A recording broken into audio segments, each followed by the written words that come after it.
आज सकाळी 11:15 वाजण्याच्या सुमारास कल्याण मुरबाड माळशेज महामार्गावर रायते गावाच्या हद्दीमध्ये पांजरपोळ गोशाळेजवळील उल्हास नदीवरील नव्या पुलावर अत्यंत दुर्दैवी अपघात घडला। कल्याणकडून प्रवासी घेऊन जाणारी ओमनी कार क्रमांक MA05 GA 0529 आणि अशोक लेलँड कंपनीचा मिक्सर यांची समोरासमोर धडक होऊन हा भीषण अपघात झाला। या अपघातामध्ये ओमनी कारमधील 11 निरपराध प्रवाशांचा मृत्यू झाला।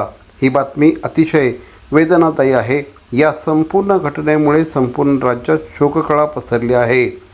दरम्यान या संदर्भामध्ये परिवहन मंत्री श्री प्रताप सरनाईक यांनी देखील शोक व्यक्त केला आहे। मृतांच्या कुटुंबियात आम्ही सर्वजण दुःखी आहोत, सहभागी आहोत। त्यांच्या आत्म्यास शांती लाभो हीच ईश्वरचरणी प्रार्थना। मिळालेल्या प्राथमिक माहितीनुसार संबंधित वाहनाची अधिकृत क्षमता 5+1 असताना त्यामध्ये 11 प्रवासी प्रवास करत होते। ही अत्यंत चिंताजनक बाब आहे। या प्रकरणी पुढील तपास करण्यात आला असून पुढील तपास सुरू आहे। राज्याच्या मोटर वाहन परिवहन विभाग अवैध प्रवासी वाहतुकीविरोधात सातत्याने कठोर कारवाई करत आहे। मात्र अशा दुर्घटना टाळण्यासाठी नागरिकांनी देखील जबाबदारीने वागणं अत्यावश्यक असल्याचं श्री सरनाईक यांनी म्हटलं आहे।